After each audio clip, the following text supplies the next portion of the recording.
नमस्कार, स्वागत है आपका न्यूज 69 में। मैं हूं आपके साथ अंकिता और बढ़ते हैं इस वक्त की बड़ी खबर की ओर। जबलपुर में 1 दिसंबर को चंदन कॉलोनी में हुई केसरी सेन की हत्या की गुत्थी को संजीवनी नगर पुलिस ने सुलझा लिया है। 10 दिन के अंदर एक महिला सहित 2 हत्यारों को गिरफ्तार किया है। आरोपी मृतक का सगा साला और उसकी पत्नी है, जिन्होंने गाली गलौज और मारपीट से परेशान होकर सिर पर हथौड़ा मारकर न सिर्फ उसकी हत्या की बल्कि शव को भी सड़क पर फेंक दिया था। पुलिस ने रवि सेन निवासी टीकरा चंदन कॉलोनी और गायत्री सेन को गिरफ्तार किया है। पुलिस उस हथौड़े को भी जब्त कर लिया है जिससे कि उन्होंने केसरी की हत्या की थी। थाना संजीवनी नगर पुलिस को 1 दिसंबर की सुबह सूचना मिली कि चंदन कॉलोनी की तराई के पास एक व्यक्ति का शव पड़ा हुआ है।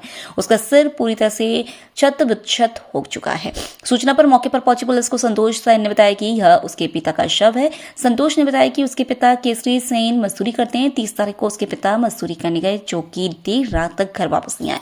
1 दिसंबर को खून से सनी उनकी लाश घर से थोड़ी ही दूरी पर मिली। पुलिस ने देखा कि मृतक के सिर पर गंभीर चोट भी थी, जिससे अंदाजा लगाया जा सकता है कि भारी वस्तु से वार कर हत्या की गई है। एसपी के निर्देश पर थाना प्रभारी वीडी द्विवेदी अपनी टीम के साथ हत्यारों की तलाश में जुट गए। टीआई ने अपनी टीम के साथ आसपास लगे सीसीटीवी फुटेज खंगाले तो देखा कि घटना की रात को मृतक केसरी सेन अपने साले रवि के घर रात 10 बजे गया था और 2 घंटे बाद 12 बजे केसरी सेन और उसका साला रवि सेन दोनों साथ में घर से बाहर निकले। कुछ ही देर बाद रवि सेन वापस घर आया और तुरंत ही कुछ सामान अपनी जैकेट में छुपाकर ले जाता हुआ दिखाई दिया।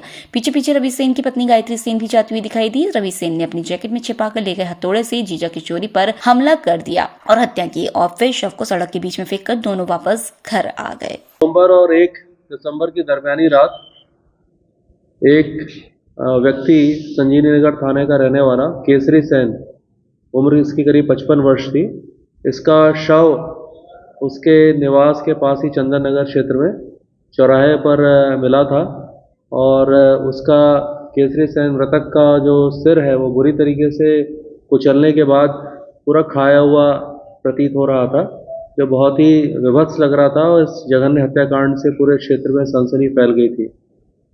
पुलिस के द्वारा उस व्यक्ति के बारे में पता किया गया, मृतक के बारे में, तो पता चला कि वो एक मजदूर था और कोई बहुत उसके दोस्त और दुश्मन नहीं थे।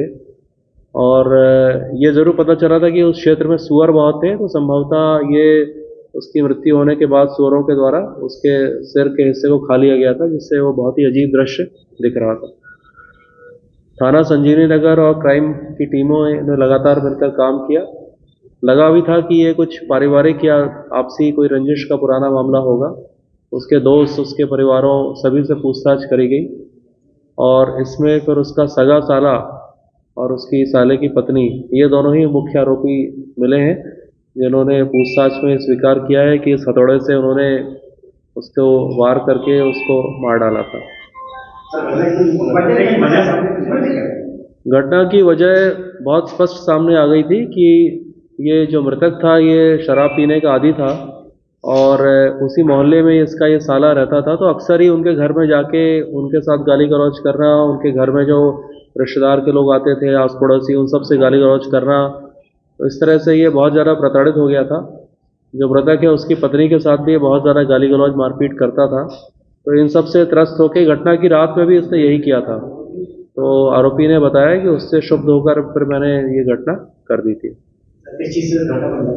इसमें एक ये भारी हथौड़ा ये जो रखा हुआ आप देख रहे हैं जब्त किया गया है, इससे ही उसके सिर में सामने से वार किए थे और फिर वहीं नाली में फेंक दिया था, तो उसको जब्त करा गया है। इस खबर पर आपकी क्या है राय, हमें कमेंट सेक्शन में जरूर बताएं। तब तक के लिए धन्यवाद।